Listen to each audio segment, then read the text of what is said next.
ایک مرتبہ کا ذکر ہے، اللہ کے ایک برزخیدہ بزرگ کہیں سفر پر جا رہے تھے اور جاتے جاتے سفر کے دوران بزرگ کو کچھ بھوک لگی۔ اب دوستو، وہ ہوٹلوں ریسٹورنٹس کا زمانہ تو تھا نہیں کہ بھوک لگی تو کسی ہوٹل میں چلے گئے اور وہاں جا کر کھانا کھا لیں۔ بزرگ نے تلاش کیا کہ آس پاس بستی ہو، لیکن وہاں کوئی بستی بھی نہیں تھی۔ تلاش کرتے کرتے دیکھا کہ ایک بکریوں کا ریوڑ چر رہا ہے۔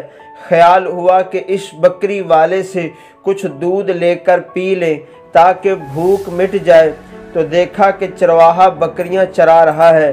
اس سے جا کر کہا کہ میں مسافر ہوں اور مجھے بھوک لگی ہے، مجھے ایک بکری کا دودھ نکال دو تو میں پی لوں، اور اس کی جو قیمت تم چاہو وہ میں تم کو ادا کر دوں گا۔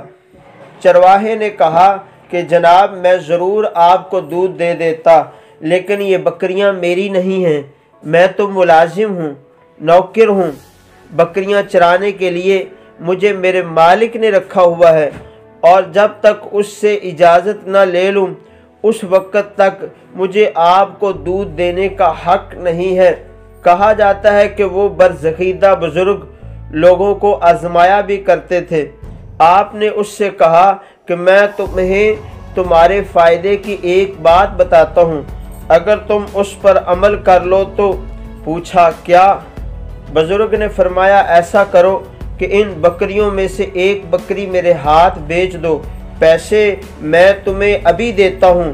میرا فائدہ تو یہ ہوگا کہ مجھے دودھ مل جائے گا، ضرورت ہوگی تو میں اسے کاٹ کر گوشت بھی کھا لوں گا، اور پھر مالک جب تم سے پوچھے کہ ایک بکری کہاں گئی تو کہہ دینا کہ بھیڑیا کھا گیا، اور اس کی وجہ سے وہ تباہ ہو گئی، اور بھیڑیا تو بکریوں کو کھاتا ہی رہتا ہے۔ کہاں مالک تمہاری تحقیق کرتا پھرے گا کہ بھیڑیے نے کھایا یا نہیں؟ تم ان پیسوں کو اپنی جیب میں رکھ کر ان کو اپنی ضرورت میں استعمال کرنا، ایسا کر لو، اس میں تمہارا بھی فائدہ میرا بھی فائدہ۔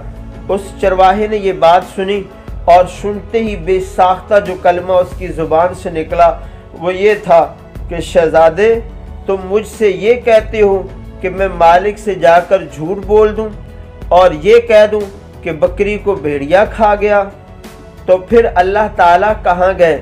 اللہ تعالیٰ کہاں ہے؟ بے شک میرا مالک مجھے نہیں دیکھ رہا، لیکن مالک کا مالک مالک الملک تو دیکھ رہا ہے۔ اس کے پاس جا کر میں کیا جواب دوں گا؟ مالک کو تو خاموش کر سکتا ہوں، لیکن مالک کے مالک کو کیسے خاموش کروں؟ تو ان اللہ تعالیٰ کے برزخیدہ بزرگ نے فرمایا کہ جب تک تجھ جیسے انسان اس امت کے اندر موجود ہیں، اس وقت تک اس امت پر کوئی فساد نہیں آ سکتا۔ جن کے اندر اللہ کے سامنے جواب دہی کا احساس موجود ہے، جب تک یہ احساس باقی ہے اس وقت تک دنیا میں امن و سکون باقی ہے، اور جب یہ ختم ہو گیا تو اس وقت انسان نہ رہے گا بلکہ بھیڑیا بن جائے گا، جیسا کہ آج کل بنا ہوا نظر آ رہا ہے۔ انسان نہیں، درندہ بنا ہوا ہے، دوسرے کی بوٹیاں نوچنے کی فکر میں ہے، دوسرے کی کھال اتارنے کی فکر میں ہے، دوسرے کا خون پینے کی فکر میں ہے، صرف اس دنیا کے کچھ فائدے حاصل کرنے کے لیے کہ اس کے کچھ فائدے حاصل ہو جائیں۔ اب میرے پیارو، آخر میں حاصل کلام بھی پڑھتے چلیں کہ سوچنے کی بات یہ ہے کہ کیا ہم لوگ ایسا کر رہے ہیں؟